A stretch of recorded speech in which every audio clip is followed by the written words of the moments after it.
تحریک انصاف سے اعلیٰ سطح کے رابطے ہو رہے ہیں. 8 فروری کے احتجاج روکنے کی اپیل, منت ترلا قیدیوں کی رہائی, لچک کی باتیں. یہ اصل واردات ہے, کیا کھیل ہے یہ آپ کو بتاتا ہوں. سہیل افریدی کل اسلام آباد بھی آ رہے ہیں, بڑا اہم خطاب ہے, گرفتاری کے چرچے بھی ہیں, ناقابل ضمانت وارنٹ بھی جاری ہیں. اور اس کے علاوہ جو برطانیہ میں شہزاد اکبر پر 2 حملے, عادل عجب حملہ اور اب ڈاکٹر معید کے گھر کو جلانے کی کوشش کا معاملہ, صحافی کیوں نشانے پر ہے. پاکستان کی معاشی صورتحال خطرناک ترین, 60% آبادی بنیادی اشیاء سے خریدنے سے محروم. معاشی ہٹ مین کون ہے؟ وینزویلا کی کارروائی کے بعد امریکہ سے فیلڈ مارشل کے لیے بری خبر, جو نیکسٹ اسٹاپ بلوچستان, امریکہ نے کیوں پیغام پہنچایا؟ پاکستان میں کیا ہونے والا ہے؟ وینزویلا کے صدر کی گرفتاری, نیو یارک کی عدالت میں پیش, پہلا بیان بھی, اور وہاں جو معاملہ ہوا نکولس مدورو کا, اس کے مظاہروں میں ٹرمپ کی سخت مخالف. کولمبیا سمیت چھوٹے ممالک ٹرمپ کے خلاف امریکی شہریوں پر پابندی لگا رہے ہیں. اور جو تیل کے معاملے میں امریکہ اور سعودی عرب آمنے سامنے آ رہے ہیں, اس کا امپیکٹ پوری دنیا, خاص طور پر پاکستان پر کیا ہونے جا رہا ہے, اس کی تفصیل سے بات کرتے ہیں. یہ اہم ویلاگ ہے. وینزویلا اور ایران کا معاملہ براہ راست پاکستان کی طرف آ رہا ہے, اور یہ خبر کسی عام ذرائع سے نہیں, براہ راست سابق امریکی وزیر خارجہ مائک پومپیو کی طرف سے. جہاں نون لیگ اور اصلی صحافیوں کے اکاؤنٹ دیکھیں, وہ تو وینزویلا کی صورتحال پہ آپ کو یہ بتا رہے ہیں کہ جی دیکھیں, مضبوط اور طاقتور فوج بڑی ضروری ہے. حالانکہ جو وینزویلا میں ہو وہ مضبوط فوج جو اس کی طاقت سے نہیں, وہ غدار آرمی چیف کی وجہ سے ہے, اس پہ میں آگے چل کے بات کروں گا. لیکن یہ جو صورتحال پاکستان کی طرف آ رہی ہے, اس میں ایران کے اندر آپ کو پتہ ہے رجیم چینج کی کوشش ہے. مشہد, تہران, زہدان میں ہنگامے. اب ان کا جو اگلا مرکز سیستان بلوچستان, جو پاکستان کے بلوچستان سے جڑا ہوا ہے. اور یہ مائک پومپیو کا اتنا خطرناک بیان کہ ریٹائرڈ بریگیڈیئر اشفاق حسین جو تجزیہ نگار ہیں, دفاعی تجزیہ نگار, انہوں نے اسے براہ راست پاکستان پہ حملہ قرار دیا کہ بلوچستان میں عدم استحکام کے لیے اگلے مرکز کے طور پر نام پیش کرنا, ایران کے احتجاج کو یہاں لانا, یہ اسٹیبلشمنٹ کے لیے بڑا خطرناک معاملہ ہے. کیونکہ یہ اثرات ایران میں جو پاکستان کی طرف آئیں گے, تو یہاں پہلے ہی آپ کو پتہ ہے علیحدگی پسند تحریکیں بھی چل رہی ہیں, کالعدم تنظیمیں بھی عروج پر ہیں, شدت سے ایک معاملہ چل رہا ہے, اور یہ کسی بھی وقت پاکستان میں داخل ہو سکتا ہے معاملہ, خود امریکہ کہہ رہا ہے. تو یہ جو مذاکرات کا معاملہ آپ کو اچانک نظر آیا, اس کے پیچھے بھی اصل وجہ یہی ہے. اس وقت جو وینزویلا کے بعد اور ایران کے بعد جو شدید خطرہ اسٹیبلشمنٹ کو, ایک تو دیکھیں یہاں بھی تیل نکلنے کی روز بات کرتے ہیں, دوسرے دن کہا جا رہا ہے پاکستان میں بڑے تیل کے ذخائر. اب یہاں تو امریکہ نے ڈیلٹا فورس نہیں بھیجنی, یہاں تو ایران کے انداز میں مظاہرے شروع ہو گئے, جنریشن زی, جو نرم انقلاب کی باتیں کی جاتی ہیں, پرامن انقلاب کی. اب کیا یہ سافٹ رجیم آپریشن ہوگا یا اسٹیبلشمنٹ کے لیے خطرہ کیا ہوگا؟ دیکھیں 80 سے 90% عوام بالکل اسی نہج پر ہے جسے دنیا بھر میں خطرہ قرار دیا جاتا ہے. پاکستان کے حالات ایران کی نسبت زیادہ خطرناک ہے. ایران میں تو جو رضا پہلوی کے جو 2% لوگ ہیں, کم سپورٹر ہیں, چند لاکھ سے زیادہ بھی نہیں ہیں, انہیں کوئی حقیقی سپورٹ بھی ملک کے اندر نہیں ہے. بیرون ملک ان کے لوگ ضرور موجود ہیں جو پرانی شاہی یادوں سے جڑے ہوئے ہیں, ان کے بزرگ یا اشرافیہ کے بچے ہیں. لیکن ایران کی تو جو 60% آبادی 30 سال سے کم ہے, انہوں نے شاہ کا دور ہی نہیں دیکھا. وہ ایران میں تبدیلی لانے کی کوشش, شاہ پہلوی کی واپسی کی نہیں کر رہے, وہ تو تقریباً ناممکن ہے.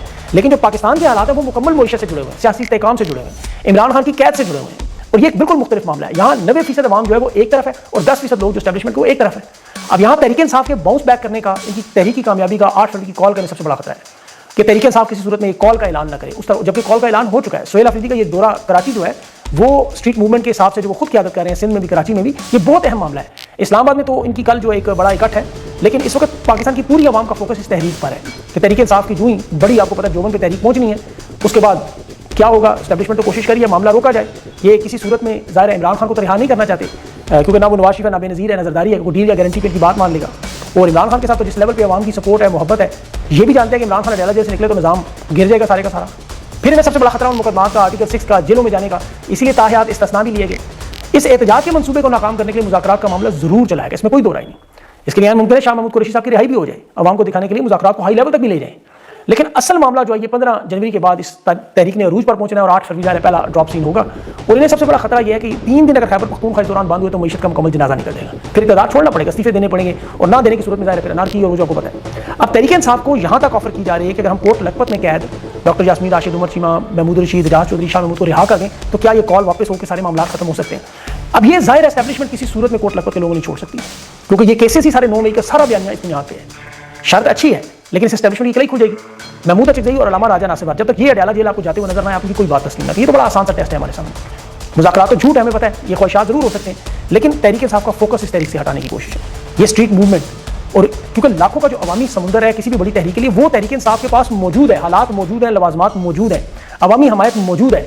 ان کے جو پہلے 3 احتجاج تھے وہ اسی لیے ناکام ہوئے کہ علی امین گنڈا پور تھا. اب سہیل افریدی کی صورت میں قیادت کے وہ مسائل نہیں ہیں, اس لیے یہ دفاعی پوزیشن پر بھی نہیں جا رہے. دورہ سندھ کراچی جو گزارا گیم چینجر ہوگا, پھر اسے پنجاب کی طرف سونامی کو روکنا ناممکن ہو جائے گا. تحریک انصاف کو صرف ایک پلیٹ فارم چاہیے, چاہے وہ سندھ ہو یا KP ہو. یہاں ایک بڑا اجتماع چاہیے, اپنی عوامی طاقت چاہیے. اسی لیے سہیل افریدی کو روکنے کے معاملے پر, وہ مسجدوں میں باندھنے والے بیان پر ناقابل ضمانت وارنٹ گرفتاری کے لیے دباؤ شروع کیا گیا, لیکن وہ اپنی صف بندی بھی کر رہے ہیں.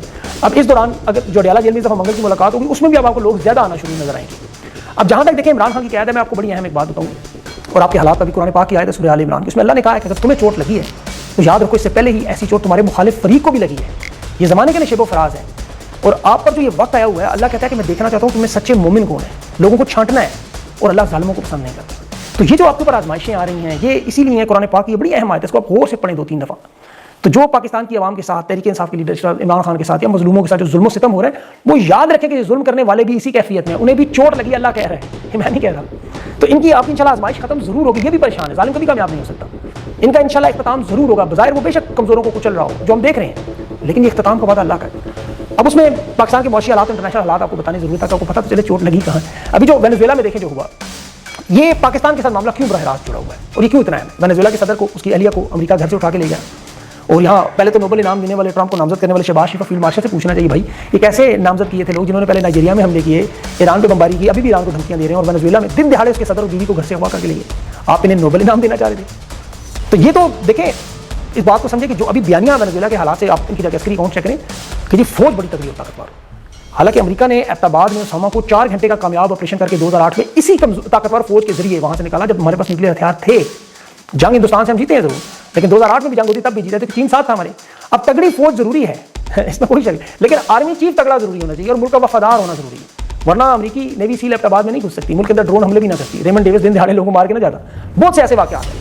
امریکہ جب چاہے جہاں گھس جاتا ہے, لیکن جب حکمران اور فوج اپنے ملک کے ساتھ وفادار ہوں, غدار جبریل نہ ہو, تو پھر وینزویلا اور پاکستان کے رجیم کے اتنا آسان نہیں ہوتا. پاکستان میں تو جو آپ نے اپنی آنکھوں سے دیکھا اور آج وینزویلا میں بھی دیکھ رہے ہیں. اب ان کا وینزویلا کا تو قصور ہے معدنی تیل ہے, وسائل ہے. پاکستان کا قصور تھا عمران خان خود مختار رہنما تھا, نہیں مانتا تھا ان کی بات. اب یہ تیل کے ذخائر ویسے وینزویلا کے دے کے ٹرمپ نے کہا ہم وہ سارے لے لیں گے, اور حکومت اپنی مرضی سے فارم 47 کی طرح لا کے یہاں سے تیل بھی نکالیں گے اور بیچ کے اپنا نقصان بھی پورا کریں گے.